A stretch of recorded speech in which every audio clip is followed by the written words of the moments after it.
So hello guys, welcome back to a new video. आज का ये वीडियो बहुत स्पेशल है बिकॉज आज हमारे साथ है ऑर्गेनिक केमिस्ट्री के expert teacher Rohit Agarwal sir, जिसके बच्चे ने बहुत सारे क्वेश्चन किए थे कि सर को लेके आओ, सर को लेके आओ। तो आज मैं सर को लेके आया हूँ और सर जितने भी आपके ऑर्गेनिक के डाउट्स हैं उन सभी को क्लियर कर देंगे कि जैसे ऑर्गेनिक को कैसे अपन इंप्रूव कर सकते हैं, ऑर्गेनिक के फॉर्म जो रिएक्शंस होते हैं उसे कैसे याद कर सकते हैं, ऑर्गेनिक को कैसे मास्टर कर सकते हैं जेईई एडवांस के लिए।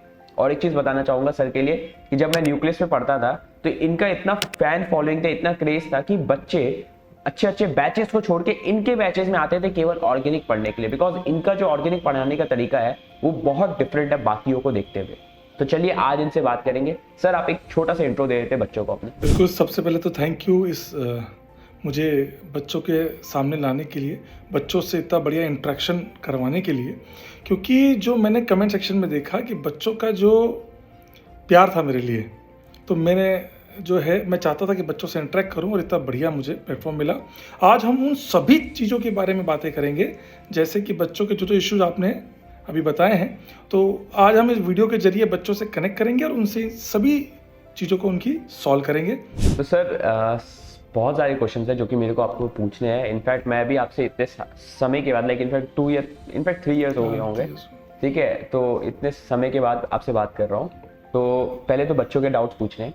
तो सर सबसे पहला क्वेश्चन जो बच्चे पूछ रहे हैं, इनफैक्ट बहुत सारे ऐसे क्वेश्चन आए कि सर आप पहले न्यूक्लियस पे पढ़ाते थे और फिर आपने न्यूक्लियस छोड़ दिया और फिर फाइनली फिजिक्स वाला में फुल टाइम पढ़ाना स्टार्ट कर दिया। एक्चुअली ऋतिक, मैंने ना कभी भी इंस्टीट्यूट्स कभी फ्रिक्वेंटली चेंज किए नहीं, बहुत फ्रिक्वेंटली चेंज किए नहीं। पहले मैं एलन में था, फिर मैंने न्यूक्लियस ज्वाइन किया क्योंकि अपना बहुत ही फ्रेंडली अपना था सब कुछ।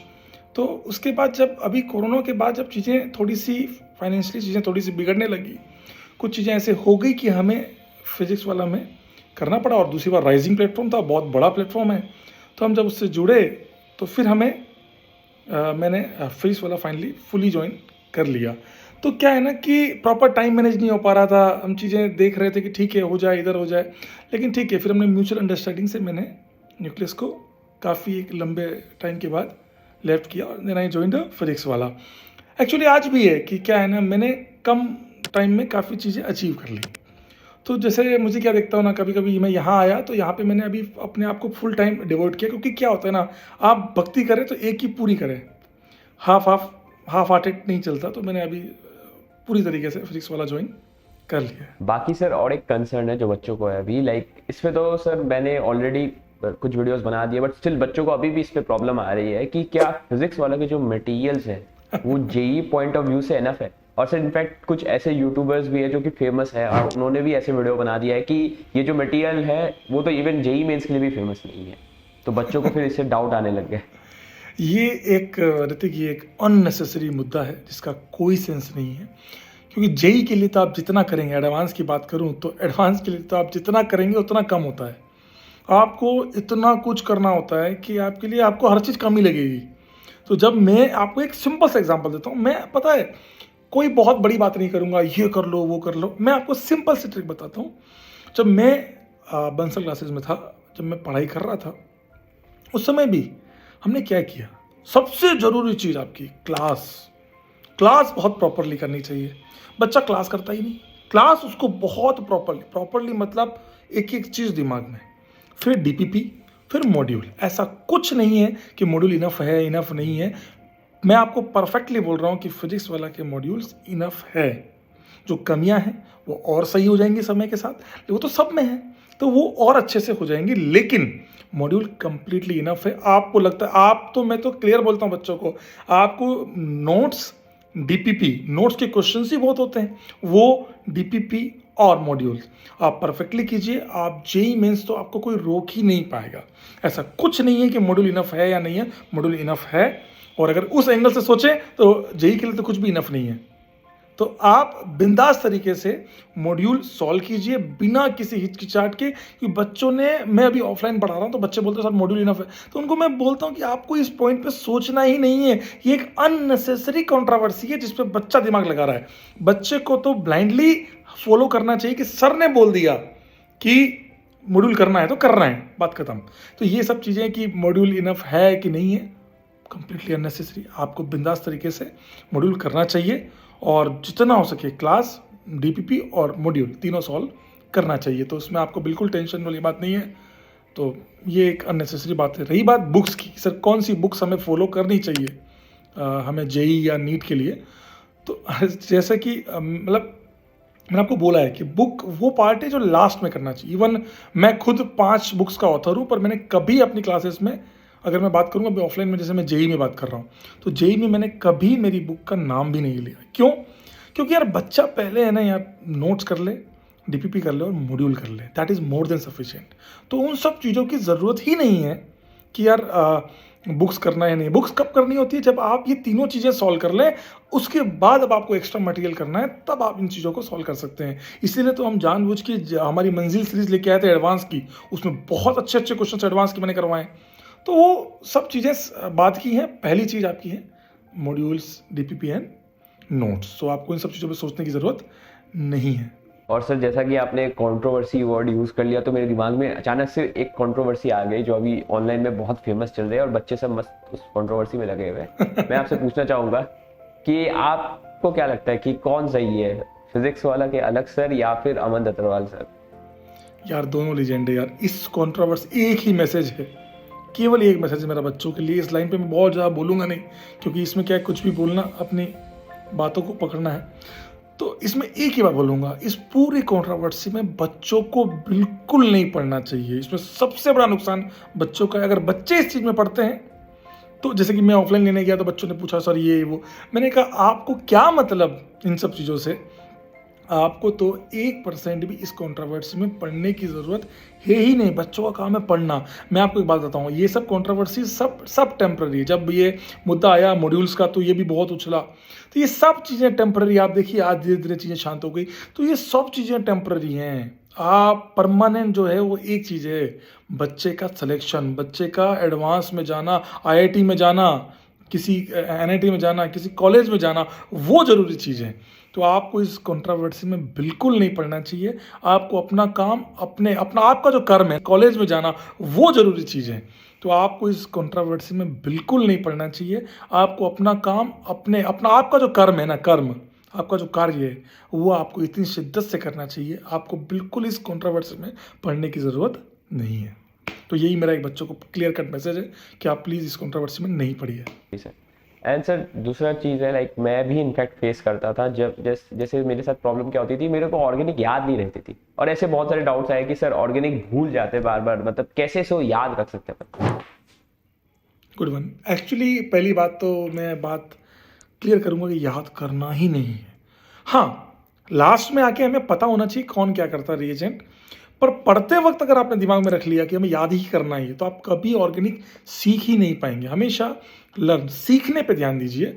ऑर्गेनिक सीखनी है तो मैंने आपको पहले बताया कि कैसे सीखनी है, मैकेनिज्म वाला पार्ट। अब मैंने आपको उसका शॉर्ट नोट्स बताया। तो आप हमेशा ध्यान रखिए सर, शॉर्ट नोट्स कैसे बनाने हैं, सबसे बड़ा इशू आता है। तो ये याद रखने वाला पॉइंट आपका वैसे ही क्लियर हो जाएगा। शॉर्ट नोट्स में क्या है, फॉर एग्जाम्पल मैं एक एग्जाम्पल लेता हूँ, जैसे ऋतिक को भी याद होगा। जैसे एक रिएक्शन होती है अल्कोहल से एल्काइल क्लोराइड, हमने अल्कोहल लिया ROH, हमें ROH से RCl बनाना है। अब RCl बनाने के बहुत सारे तरीके हैं, चाहे वो लुकास हो, चाहे वो PCl3 हो, चाहे PCl5 हो, चाहे डार्जन हो। नहीं याद होगा, हो सकता है, बहुत पुरानी बात हो गई, लेकिन उन पांचों के अंदर बनता एक ही है। तो आप क्या करें, अपनी कॉपी में एक ये इधर ROH, इधर आपका RCl, इसमें एरो, ऐसे 4-5 एरो ले जाएं, उन पे आंसर आ गया। अब वो जो आपने पहली रिएक्शन लिखी लुका HCl ZnCl, तो आप उसके आगे लिख लें जो 3-4 पॉइंट जो हैं, बड़ा स्पेस दे दें और लिख लें लुकास रिएजेंट, इमीडिएट टर्बेट, जो उसके पॉइंट्स हैं वो लिख दिए। ऐसे हर रिएक्शन के, तो आप देखिए इतने से आधे पेज के अंदर आपकी 6-7 रिएक्शन एक साथ कवर हो गई। तो जब भी आप टेस्ट पेपर देने जाएं, चाहे वो जेईई मेंस का मेन पेपर हो, चाहे आपके मॉक टेस्ट हो, उन सभी टेस्ट के अंदर आपको जाने के लिए, आपके रिव्यू टेस्ट हो, आप कुछ नहीं, आप केवल उस शॉर्ट नोट्स को पढ़ लें। आप आधे पेज में आप देखिए 6 रिएक्शन विद द पॉइंट्स आपके क्लियर हो गए। तो ये बहुत बेहतरीन तरीका है आपको वापस से रिमेंबर करने का। आप कुछ पढ़ रहे हैं, आपको लगा कि यार ये तो याद ही नहीं आ रहा क्या था, फटाफट से आपको पता ये कहाँ होगा, कॉपी में गए, उसको रिवाइज किया, अच्छा ये इसका मैकेनिज्म था, ये ऐसे अप्रोच कर रहा था, दैट इज क्लियर। तो ये बहुत अच्छा आपका प्रॉब्लम है। और एक सबसे बड़ा पॉइंट मैं बोलना चाहूँगा सभी बच्चों को, आप लास्ट टाइम में जब आपको याद करने वाला पॉइंट आपको हो गया एक बार रिमेंबर, आखिरी टाइम में आप सीक्वेंस प्रॉब्लम्स मैक्सिमम करें। जो सीक्वेंस प्रॉब्लम मतलब जिसमें बहुत सारे मल्टी रीजेंट, एक एरो पे 10-10, 20-20, मैंने ऐसे बहुत सारे क्वेश्चंस मेरे प्रहार प्रयास सब में करवाए हैं जहाँ पर मल्टी रीजेंट क्वेश्चन, एक ही एरो पे 10-10 रीजेंट, 20-20 रीजेंट, उससे बनने वाले प्रोडक्ट, ये बहुत ज़रूरी चीज़ है। क्योंकि जब आप वो क्वेश्चंस कर रहे होते हैं तो आपको 10 में से एक में आप फंस गए तो आपको दिमाग में आ जाएगा यार ये मुझे याद नहीं आया, तो आप फटाफट से नोट्स खोलें, देखें ये था, आपका आंसर आ जाएगा। तो ये इससे आप अपने आप कंटिन्यूस जितने क्वेश्चंस करेंगे उतना आपको याद हो जाएगा, आपको पता लग जाएगा कि इस रीजन का काम ये है, इसका रीजन का काम ये है। ये एक बहुत अच्छा तरीका है जो बच्चों को फॉलो करना चाहिए। वो बच्चे फॉलो करेंगे। बाकी जो सर मेरा नेक्स्ट क्वेश्चन है वो है सबसे कॉमन डाउट बैकलॉग्स का। ये एक ऐसा इश्यू है जो हर बच्चे को है, बैकलॉग। बैकलॉग आपको कभी भी याद रखिएगा, हमेशा एक चीज़ बहुत क्रिस्टल की, आज इस मैसेज, ये जो एक बहुत बड़ा मैसेज मैं आपको देना चाह रहा हूँ कि आपको अपने बैकलॉग के बारे में टेंशन बिल्कुल नहीं लेनी। क्योंकि आपने बोलते कभी कभी, जैसा कि कृष्ण ने भी कहा है, श्री कृष्ण ने, कि अतीत के चक्कर में आप अपना वर्तमान खराब करते हैं। तो अतीत क्या है? बैकलॉग। आप जो आपका छूट गया, कुछ रह गया, क्योंकि यार ये तो एक नेचर वाली चीज़ है ना कि हम बीमार हो गए या कुछ भी, हम किसी चीज़ में फंस गए, उससे हमारा आज का पार्ट गलत हो रहा है। तो आप सबसे पहला काम क्या करेंगे, आप अपना बैकलॉग के प्रति अपना जो टेंशन है उसको सबसे पहले साइड रखेंगे। फिर जो आपका करंट चल रहा है, सबसे बड़ी बात, जो आपका प्रेजेंट आपका चल रहा है, करंट आपका जो चल रहा है, उस चीज़ को आपको बहुत एफर्ट के साथ कंप्लीट करना है, करंट वाले को। फिर उस करंट के अंदर आप देखिए कि यार कहीं इसका कोई पार्ट पीछे यूज़ तो नहीं हो रहा है। जो पार्ट आपका पहले यूज़ हो रहा है उस वाले पार्ट को आप सबसे पहले जाके पढ़ाई करेंगे, उस बैकलॉग को क्लियर करेंगे। मान लीजिए आपके XYZ 5 टॉपिक है जो आपके छूट गए, आपको लगता है कि अभी जो चल रहा है उसमें तीसरे नंबर का टॉपिक आपको यूज़ हो रहा है, तो आप सबसे पहले तीसरे नंबर का टॉपिक को क्लियर करेंगे, बैकलॉग उसका क्लियर करेंगे। हम 1 2 3 4 5 के पीछे नहीं भागेंगे बिल्कुल भी, हम भागेंगे 3 के पीछे, क्योंकि 3 हमारा अभी करंट यूज़ हो रहा है। अगर 3 वाला हमारा करंट यूज़ हो रहा है तो हम उसको पहले ख़त्म करेंगे। इस प्रकार धीरे धीरे, और जब सबका समय मिलता है तब हम जो 1 2 3 4 5 जो बच गया है वो भी कवर करेंगे। लेकिन पहला काम आपका करंट है, वर्तमान आपका सबसे बेहतरीन होना चाहिए, अतीत नहीं। अतीत आप धीरे धीरे क्लियर करेंगे, आप बैकलॉग करेंगे धीरे धीरे समय के साथ। तो जब भी आपको स्टेप वाइज, बिल्कुल स्टेप, आप उसमें भी कैटेगरी बना दो ना यार, कि 1 2 3, मतलब आपने 3 यूज़ हो गया तो 1 2 4 5 बचा, तो यार 1 और 4 मेरा सबसे इंपॉर्टेंट टॉपिक है जिससे जेईई में बहुत क्वेश्चन आते हैं। फिर आपके 2 और 5 है तो पहले 1 4 को क्लियर करेंगे। बिल्कुल इसी प्रकार आपको अपना काम करना है, पहले 1 4 क्लियर करें जो सबसे इंपॉर्टेंट है।